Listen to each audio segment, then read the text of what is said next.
sublime gracia del Señor.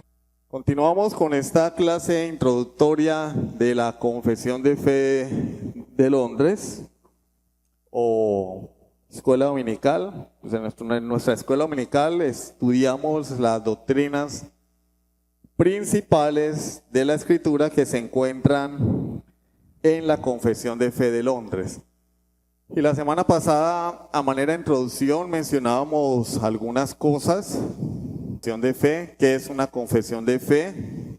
¿Cómo podemos nosotros proteger la verdad? Porque partimos de la premisa de que la iglesia es, ¿qué? Columna y baluarte de la verdad. Y pues a lo largo de la historia, la iglesia ha reaccionado.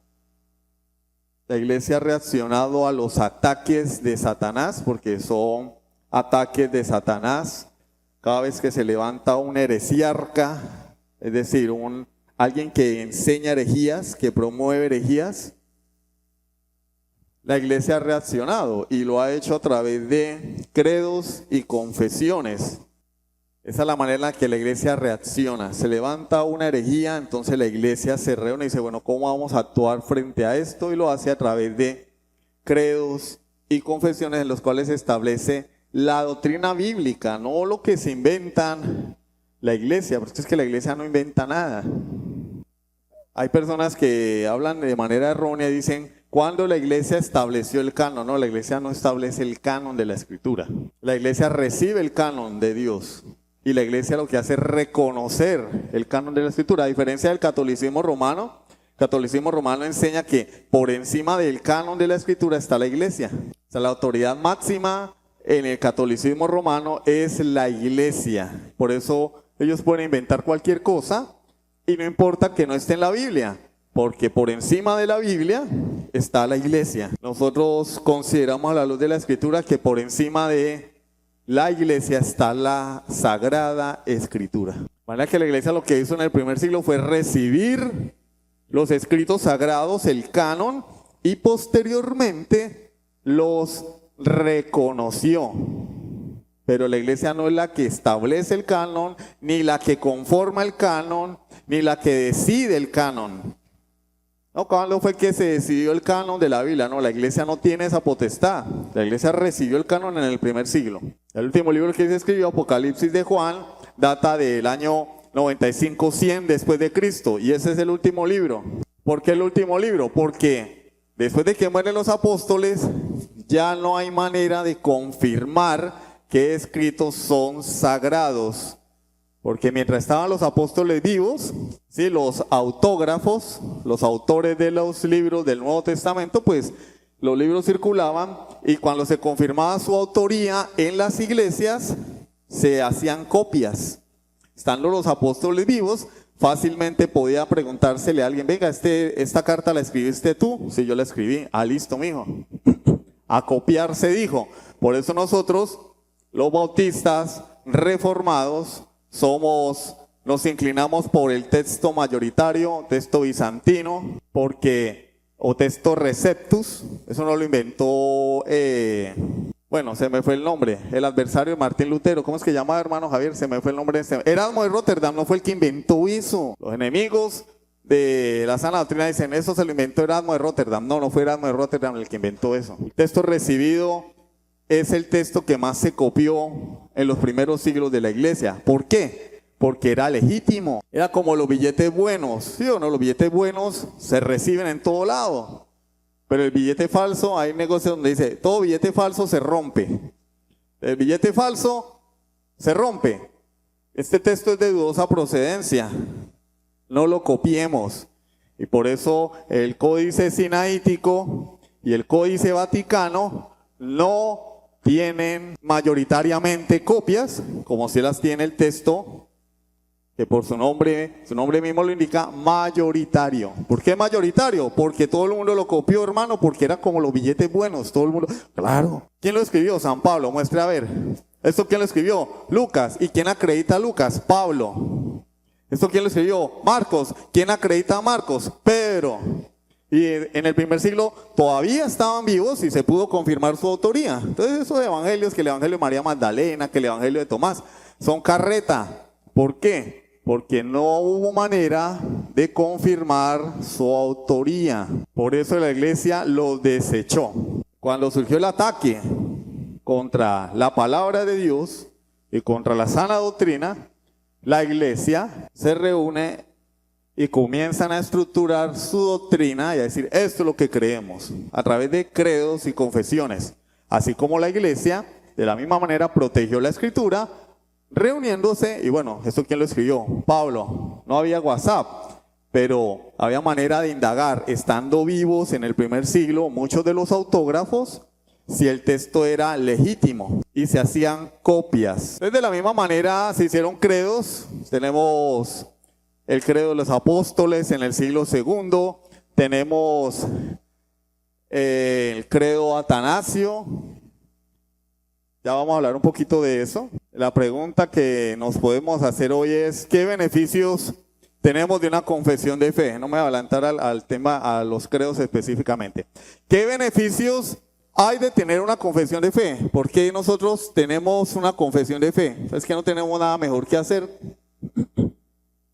Salgamos a la calle a repartir tratados porque no tenemos nada mejor que hacer. ¿Para qué nos vamos a perder el tiempo estudiando este libro? No, salgamos a salvar el mundo de la caries. ¿Será? ¿O será que es más importante primero capacitarnos y después hacer la labor que nos compete? Y no salir a la calle a decir Cristo te ama. Porque eso no es evangelismo. Cristo te ama, ¿no? Pues la gente se va al infierno pensando que Cristo lo ama. Nunca se arrepintió de sus pecados. Cristo te ama y tiene un gran propósito para tu vida. Y allá va la gente. Uy, sí, sí. ¿Cuál es el propósito para tu vida? Que seas exitoso. Que seas millonario. No digas carro, di carrazo. No digas casita, di casota. Y se va al infierno pensando que Cristo lo amaba. En lugar de enseñarle, como la misma escritura enseña a lo largo de todas las cartas del Nuevo Testamento, primero una acusación contra el pecado y después la solución de Dios al problema del pecado. Primero hay que acusar a la persona, señalar su pecado a través de la ley y después sí le decimos cómo salir del problema. ¿Qué beneficios tenemos de una confesión de fe? Primero, unidad en la iglesia. Primera a los Corintios 1:10. ¿Quién lo puede buscar? Rápidamente, la Biblia más rápida de la frontera. Primera a los Corintios 1:10. Ya casi. ¿Ya lo tienes, Aribet? ¿Puede leerlo? Que habléis todos, ¿qué? Que habléis todos, ¿qué? Una misma cosa. Es que el pastor le gusta hacerlo todo y él se cree la estrella de la iglesia. Sí, yo escucho los comentarios. El pastor se cree la estrella de la iglesia y por eso no pone a nadie a servir. ¿Hay gente sirviendo o no? Yo no me voy a meter hoy en la cocina. Hay hermanas que están encargadas de eso. Pero es que todos tenemos que hablar una misma cosa. ¿Por qué no hay más pastores? Pues porque no hay nadie idóneo y Dios no ha llamado a nadie. Porque eso es lo que enseña la escritura. No, pero es que yo conozco una iglesia que hay como 10 pastores. A dedo, los hermanos, a dedo los nombran. Los amigos del pastor, los familiares del pastor. A dedo, la Biblia no enseña eso.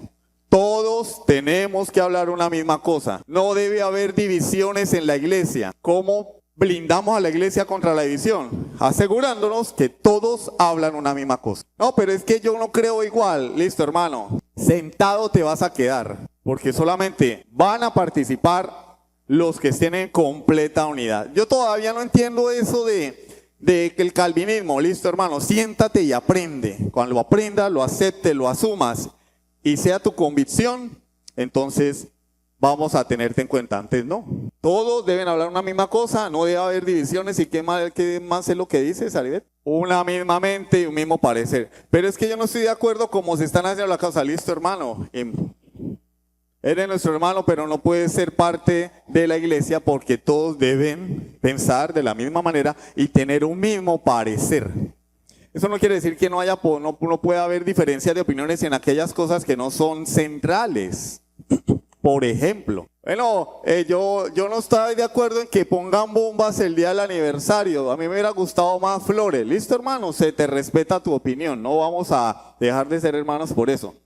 Pero si una persona dice, es que no estoy de acuerdo con el gobierno de la iglesia, hermano, pues Hay iglesias episcopales, congregacionalistas y presbiterianas. Si te gusta ese modelo de gobierno, puedes ir a esa iglesia y pedir membresía. Acá no. Acá somos presbiteriales, como dice el pastor Sergio Ruiz. Acá gobierna un cuerpo de ancianos que la iglesia elige.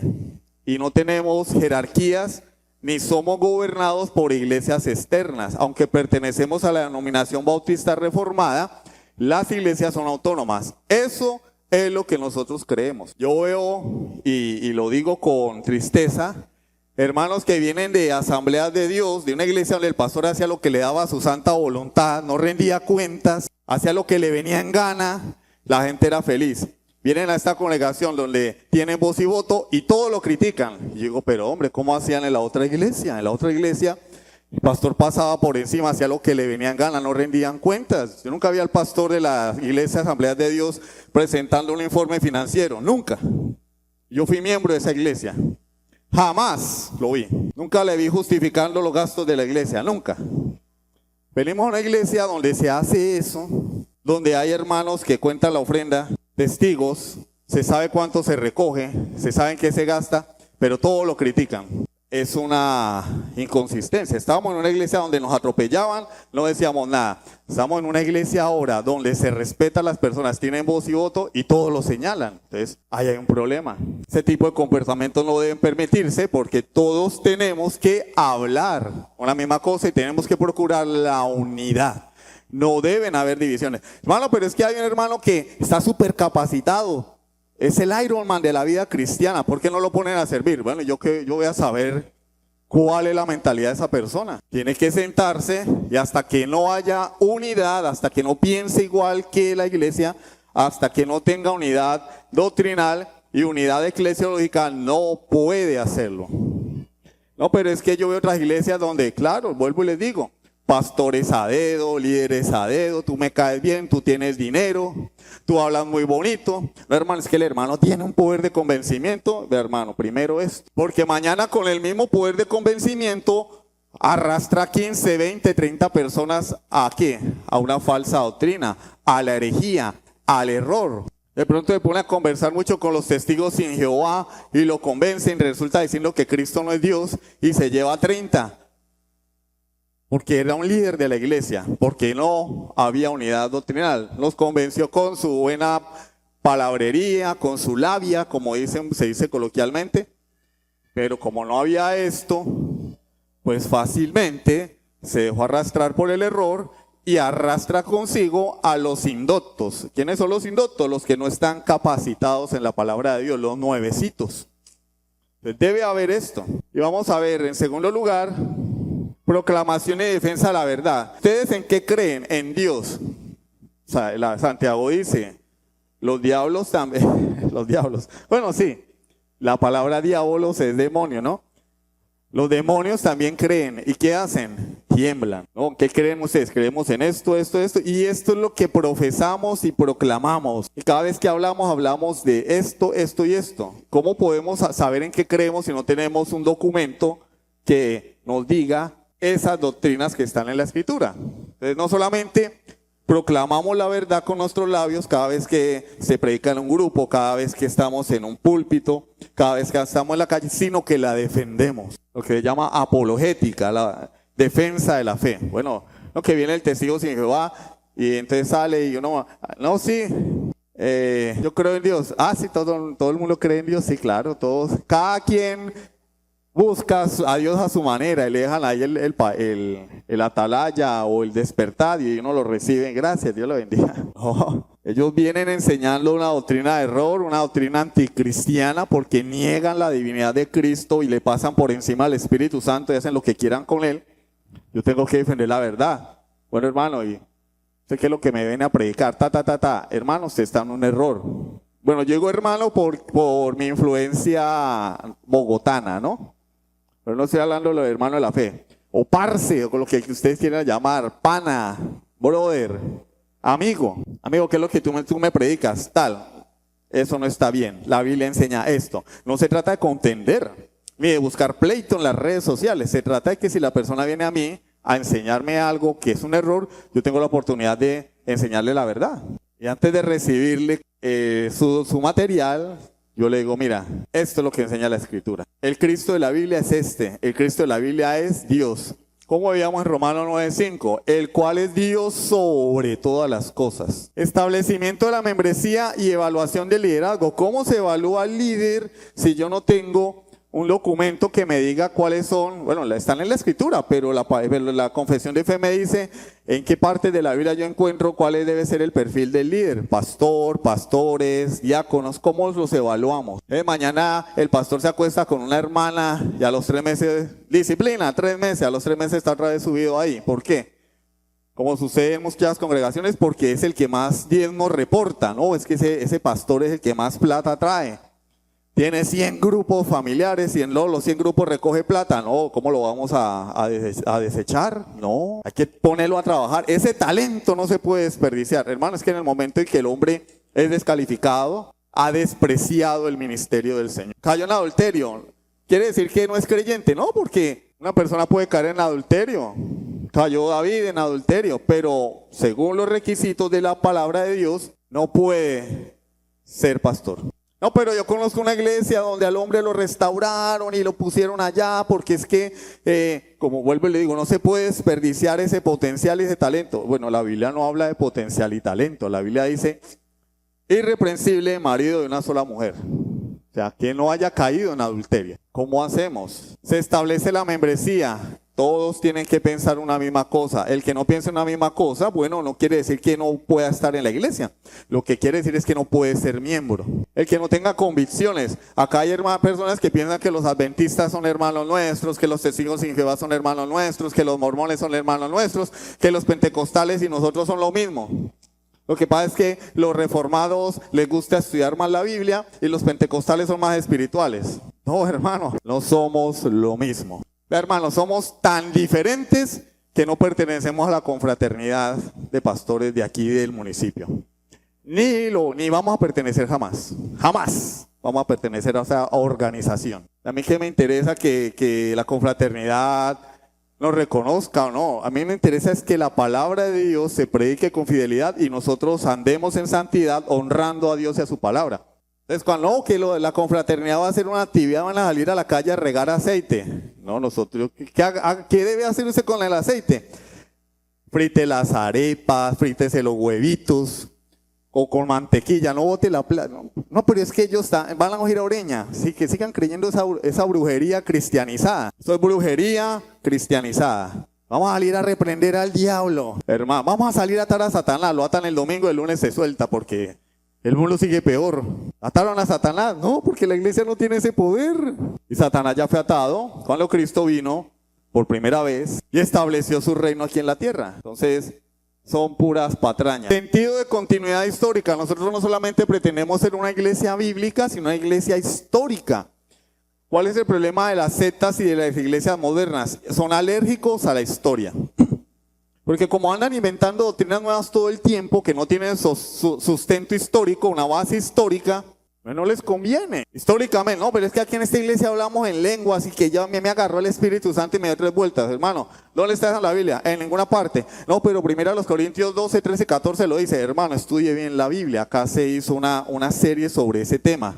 La pueden escuchar. Las lenguas cesaron porque tenían un propósito evangelístico en el primer siglo. Ya cesaron, ya se cerró el canon, no hay necesidad de idiomas. Además las lenguas no eran Rambo salta la banca, Rambo carga la bazuca, ni bla, bla, bla, bla, que nadie entiende. No, las lenguas eran idiomas, la palabra glosa allí significa idiomas. Hechos capítulo 2 dice que los escuchaban hablar en su idioma natal, idioma. Eso no tiene ningún sustento. Y los que salieron con ese cuento en los primeros siglos fueron condenados como herejes. Los montanistas fueron condenados por la iglesia como herejes. Ahora nosotros les decimos hermanos. ¿Pueden ser creyentes y algún día los puede sacar Dios del error? Claro, pero tenemos que saber cuál es la verdad. Entonces viene uno de esos hermanos y hermano, Cheo, el Señor me está diciendo, bla, bla, bla, bla, bla, bla, bla. Y el hermano termina y dice, ay, gracias. No, ¿cuál es gracias, hermano? Venga con esas bobadas. Estudie la Biblia. El hermano es muy fuerte.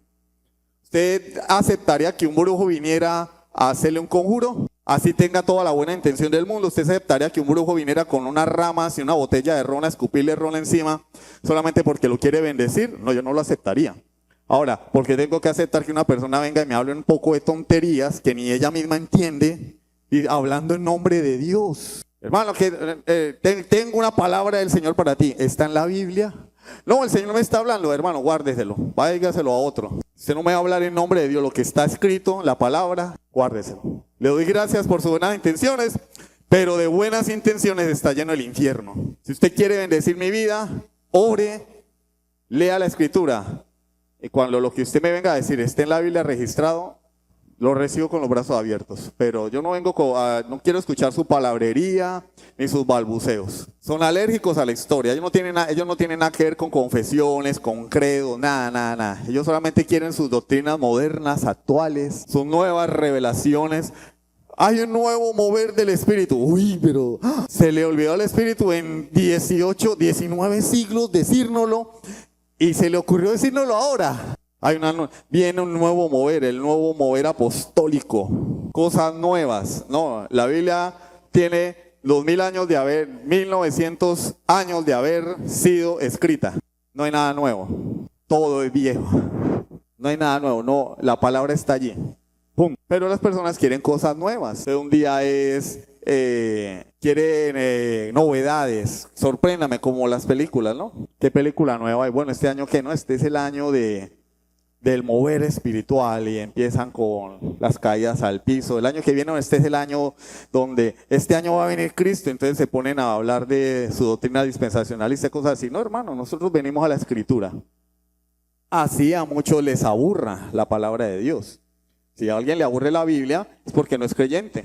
Pero los creyentes buscan alimentarse y el alimento es la palabra de Dios, que tiene 2000 años de historia, que protegieron los padres de la iglesia, los apóstoles, padres de la iglesia, los reformadores, los puritanos, los bautistas tempranos, y que nosotros tratamos de proteger hoy. Nos libra de la arrogancia, porque nosotros solamente somos receptores de la bendición de Dios, de tener la escritura y de que hombres de Dios a lo largo de toda la historia la hayan estudiado y la hayan preservado, hayan escrito documentos donde han extraído las verdades de Dios y las tenemos hoy. Nosotros no somos nadie, no inventamos nada, como las congregaciones modernas que, no, mire, es que ese hombre trae una nueva revelación y todo el mundo, wow, el papa de la iglesia evangélica, wow, no, nosotros no inventamos nada, la Biblia fue dada por Dios. Y todo hombre de Dios a lo largo de la historia,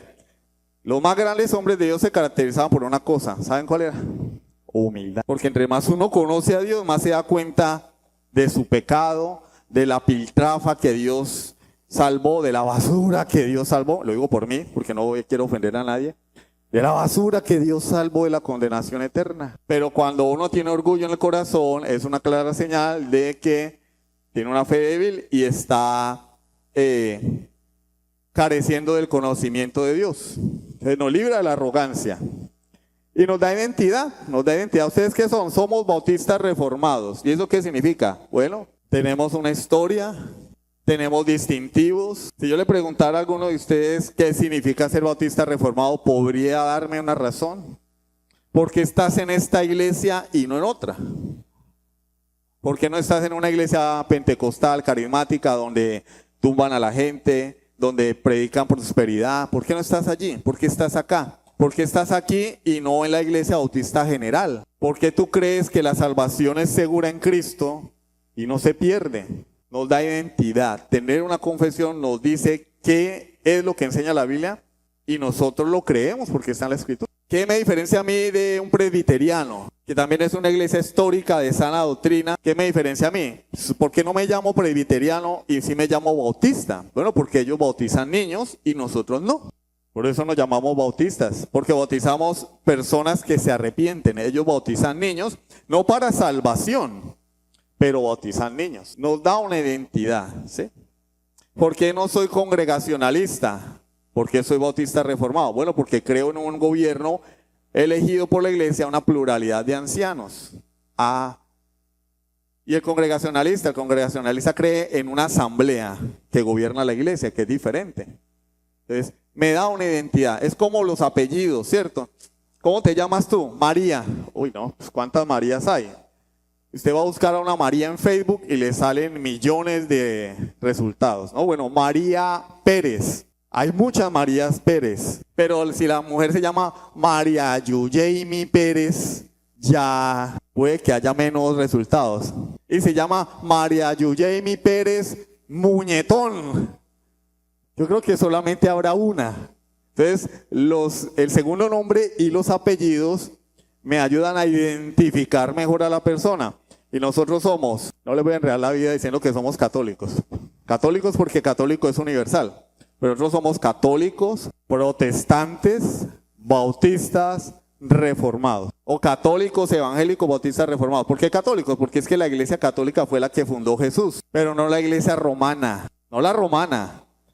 Porque católico significa universal. Y a partir del siglo V y después ya en el siglo VIII, la iglesia se pervirtió. Y surgió ese monstruo que hoy conocemos que se llama Iglesia Católica Romana. Es una abominación, un monstruo que surgió del deterioro de la iglesia. Pero Dios es fiel y Él preservó a su iglesia. Por eso Él dijo, yo edificaré mi iglesia, las puertas del Hades no prevalecerán contra ella. Y hoy estamos en la iglesia de Dios, todos aquellos que se convierten a Jesucristo. En ese sentido somos católicos. De hecho, el título católico data de los primeros siglos de la iglesia. La iglesia católica como tal, lo que conocemos católico romana, comenzó a degenerarse a partir del siglo V. Deterioro progresivo, cuando comenzaron a aparecer los papas, el primer papa. Cuando se aliaron con los francos para proteger a la iglesia de Occidente, los francos eran una tribu bárbara, se alían con los francos para fortalecer la sede de Roma. Y ya la iglesia se mezcló con la política y tenemos lo que tenemos hoy. Por eso no basta con decir católico. Católico, protestante, porque venimos de la reforma protestante. Bautista, porque no bautizamos niños. Reformados, porque venimos de la reforma protestante y comulgamos con las enseñanzas de los reformadores. Se nos da identidad, tenemos nombre y apellido. No nos llamamos María o José, nos llamamos María Yujemi Pérez Muñetón. O como el nombre de Simón Bolívar. ¿Cómo era? Simón, ¿cómo es? José Antonio. Así se llamaba Simón Bolívar. Simón de la Santísima Trinidad Bolívar y Palacios. Ese es el que yo le conozco. De pronto puede que sea más largo. O Edson Arantes Don Nascimento Pelé. Con ese nombre, ¿quién se pierde? Nadie. Nosotros tenemos un nombre que no va a dejar que nos perdamos. Peligro de no tener una confesión de fe. SIDA espiritual. Ustedes saben cuál es el SIDA, ¿no? El virus de inmunodeficiencia humana, VIH, que cuando ya explota se convierte en el síndrome de inmunodeficiencia. Es decir, no hay defensas en el cuerpo. Lo que mata al hombre no es el SIDA. Lo que lo mata es una gripa, una cortadita, una infección. Porque el cuerpo ya no tiene defensas. El SIDA mata las defensas del cuerpo y la persona muere de cualquier cosa. Al no haber una confesión, pues el pastor está predicando una cosa y por allá hay un hermano que dice, no, eso no es verdad, yo no creo en eso, hermano, no, eso no es bíblico, Entonces hay otro, hoy, ¿verdad? Sí. Hoy así, ¿no? Hoy sí. No, el hermano, pues, hermano es un resentido y por eso le tira tanto al evangelio de la prosperidad. Yo doy mis diezmos y el Señor me ha bendecido grandemente. Uy, sí. Entonces, SIDA espiritual. Y después ya de los 60, 70 asistentes, ya hay 50 pensando que, venga, ¿por qué no diezmamos? Hagamos una maratónica. Cualquier virus entra a la iglesia se enferma. ¿Por qué? Porque entonces cuando una persona empieza a hablar así, uno le dice, venga, papito, mire, lo que usted está diciendo no es parte de nuestra confesión de fe, no está en la Biblia. Es que señalando el cofre, no está en la escritura. Y si se pone muy salsa al hombre, pues se le expulsa a la congregación. Hermano, le vamos a recomendar una iglesia donde se puede congregar. Aquí no. Uy, pero ¿qué? ¿Cómo así que Dios los manda y ellos los echan de la iglesia? Bueno, pero Pablo hizo lo mismo. Había un joven que se estaba acostando con la madrastra. Primera y segunda carta a los Corintios, y Pablo dijo, expúlsenlo, entréguenlo a Satanás. Quitad a ese perverso del medio vuestro. Hay pecados que son causales de expulsión de la iglesia. Decirle a la persona, hermano, mire, las puertas están cerradas para ti. Hermano, no, amigo, por aquí no vengas. Hay pecados que son causales de excomulgación de la membresía. No se le expulsa de la iglesia, pero sí de la membresía. Entonces, hermano, amigo, no te estás comportando como cristiano, ya hemos agotado todos los recursos. Vas a ser borrado de la membresía y no vas a poder tomar la cena del Señor con nosotros porque no podemos asegurar que eres creyente. Te estás comportando como un incrédulo, estás en un pecado impenitente. Bienvenido a la iglesia, puedes seguir asistiendo, pero para mí tú no eres cristiano. Eso, ahí se le excomulga a la persona de la membresía. Pues cualquier enseñanza novedosa penetra en la iglesia cuando no hay un documento que regule lo que se cree en la iglesia. En este caso, la confesión de fe. ¿Cuál es nuestra confesión de fe? Nuestra confesión de fe es la Confesión Bautista de Londres de 1689. Algunos la tienen, otros no. Si no la tienen, le pueden preguntar a mi esposa si hay y ella se la puede dar en físico, o si no, pues está también en digital. Es una confesión histórica porque se propagó en 1689. O sea, no es un invento de hace 100 años. Pero no apareció porque sí en la historia. No fue que un buen día se reunieron las iglesias bautistas y dijeron, vamos a escribir una confesión. Sí, uy, tan chévere, sí, porque los puritanos tienen la de ella, los presbiterianos y los congregacionalistas tienen la de ellos. Venga, nosotros también tenemos que estar en la moda de tener confesión. No. Todo inició con el credo apostólico en el siglo II, ¿sí? Para defender la doctrina de la iglesia del gnosticismo. Después en el siglo III, en el siglo III aparece el credo niceno, siglo III, no, siglo IV en el año 325, cuando Constantino oficializa el cristianismo, él mismo convoca un concilio y allí aparece lo que nosotros llamamos el credo niceno en el concilio de Nicea. Me equivoqué, no es el siglo III, es el siglo IV. Claro, Constantino lo convoca porque tenía intereses de preservar la unidad del imperio. A él no era que le interesara mucho la religión. Él quería preservar la unidad del imperio porque los creyentes de Oriente, que eran de tendencia arriana, es decir, negaban la divinidad de Cristo y la divinidad del Espíritu Santo, estaban viniendo a Occidente. Y Constantino no quería que el imperio se dividiera, entonces él dice, bueno, vamos a establecer qué es lo que cree el imperio. Y llamó al concilio de Nicea en el año 325. Después tenemos el credo de Atanasio, que no lo escribió Atanasio, pero pues se basa en la defensa que Atanasio hizo de la fe cristiana. Se escribió en el siglo V, pero solamente se completó en el siglo VIII, por eso hay una rayita. Bueno, debería haber sido una coma porque no fue que se demoró 3 siglos en escribirse, sino que se escribió en el siglo V, pero su redacción se completó en el siglo VIII. ¿Y pues por qué se llama el credo de Atanasio? Porque tiene contenido de todo lo que se defendió, lo que Atanasio de Alejandría defendía contra el arrianismo. La amenaza de la iglesia en los primeros siglos fue el arrianismo, la doctrina de los testigos sin Jehová. ¿Cómo la ven? Cristo no es Dios.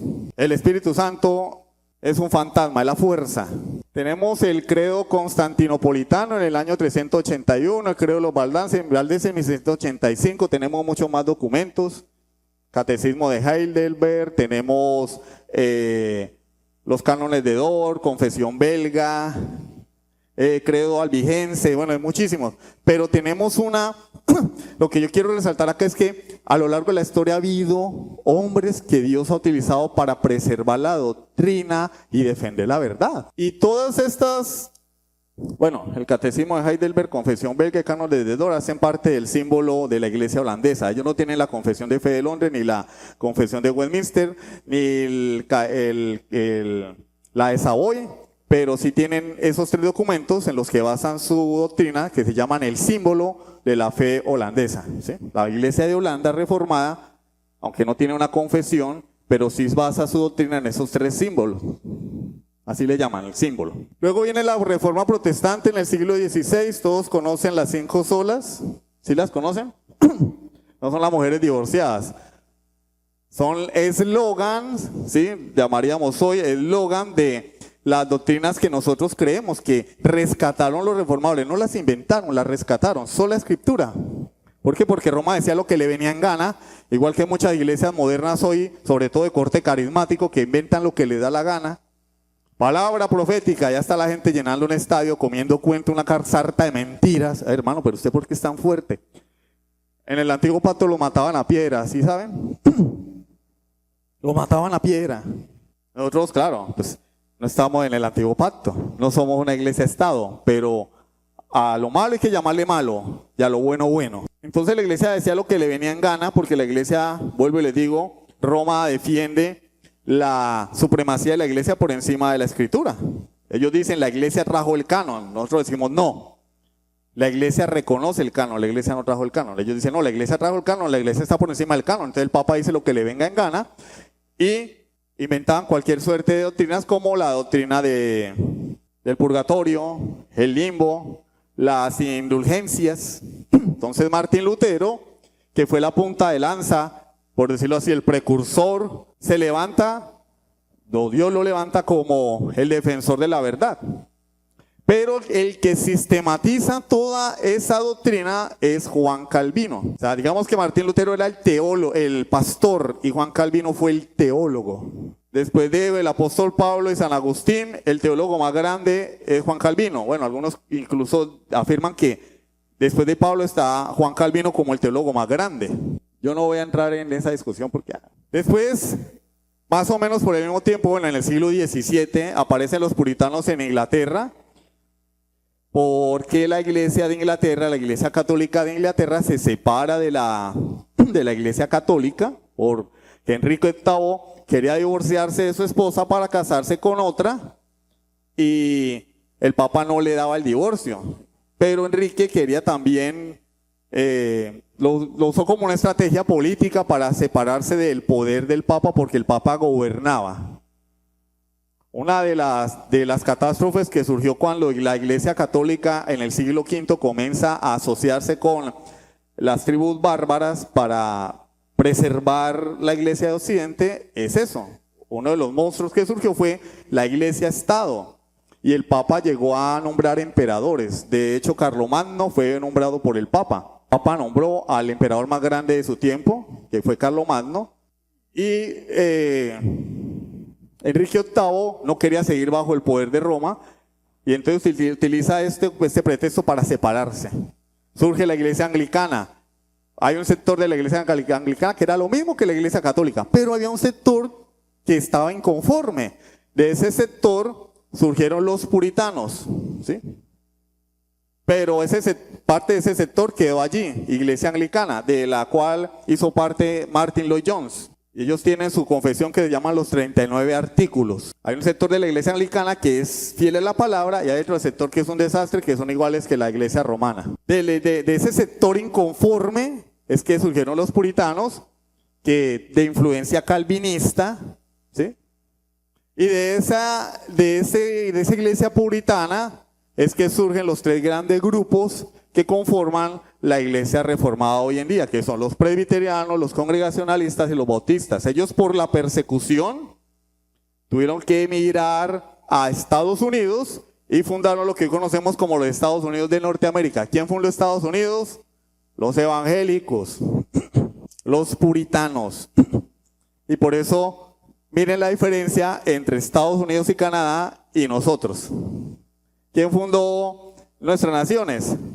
Roma. Por eso estamos como estamos. Así de sencillo.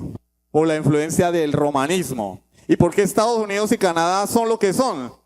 Porque fueron fundadas por verdaderos cristianos, los puritanos. Con una cosmovisión bíblica, con una ética del trabajo bíblica.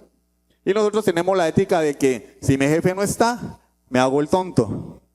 Igual me van a pagar. Los puritanos decían, no, todo es para la gloria de Dios. De hecho, para muchos puritanos el versículo más importante de la Biblia es Romanos 11:36. Porque de Él, por Él y para Él son todas las cosas, a Él sea la gloria por los siglos de los siglos. Entonces ellos decían, no, yo trabajo porque esto lo hago para Dios. Y hacían lo mejor. Y los puritanos fueron los que fundaron las universidades más importantes. Harvard fue fundada por puritanos. Hoy es un desastre, pero la fundaron los puritanos. En cambio, el romanismo decía, no estudien. Querían tener a los indios acá saltando y brincando con la pluma ahí amarrada. Surgen los presbiterianos, los congregacionalistas y los bautistas. Creo que me tengo que extender por lo menos 5 minutos más. Los bautistas están cursiva y en negrita porque somos nosotros, ¿cierto? Los bautistas en 1644 redactaron la primera confesión de fe. ¿Sí? La primera confesión de fe. Pero era una confesión limitada. ¿Sí? Podemos decir que una de las confesiones más completas es la confesión de fe de Westminster de 1646, que es la confesión de los presbiterianos. Hermano, es que se está diciendo un poco de nombres y un poco, hermano, escuche el audio. Cuando el hermano encargado haga el video y lo suba a YouTube, escuchen el audio. Y porque eso no es fácil, o sea, nombres y fechas y todo ese rollo, tal vez para algunos no es pertinente, pero yo sí quiero que veamos la conexión histórica, ¿no? Después viene la de Savoy en 1658, la de los congregacionalistas.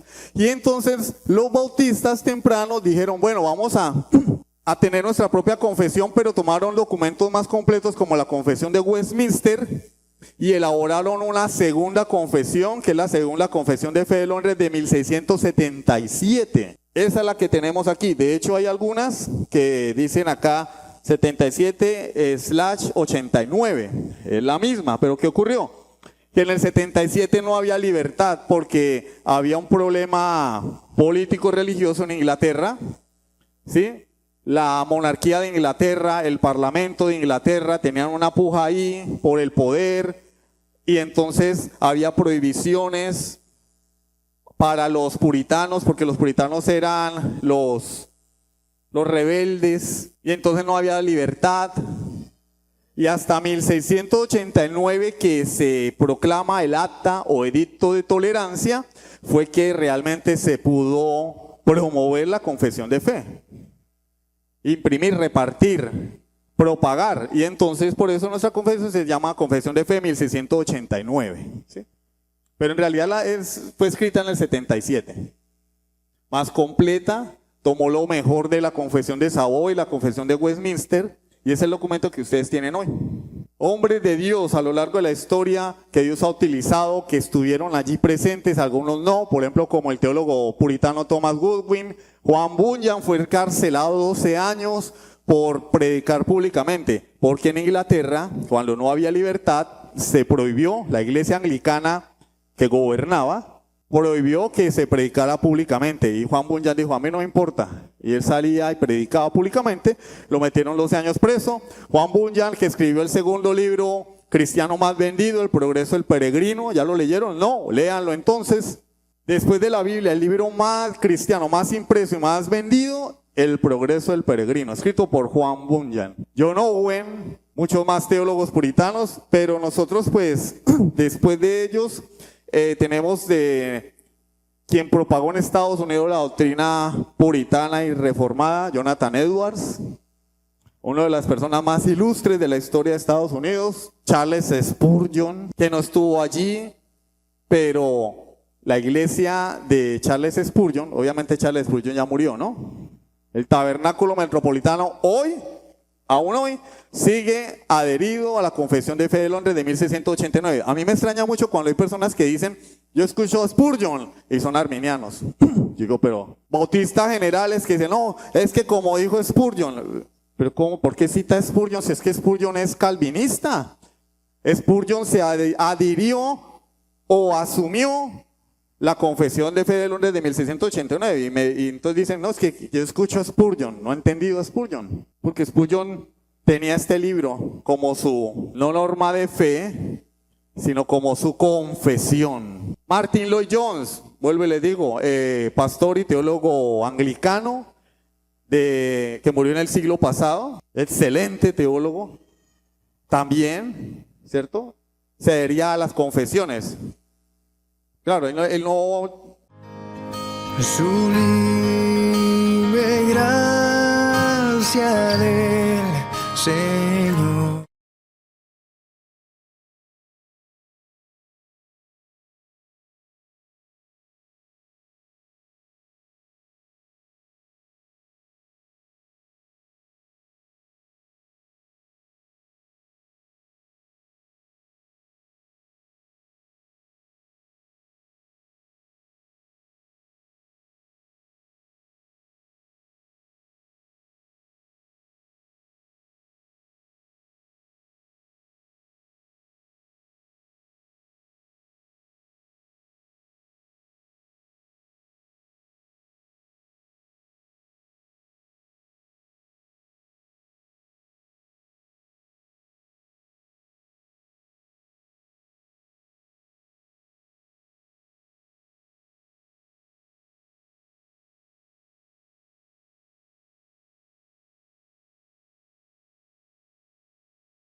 sublime gracia del Señor.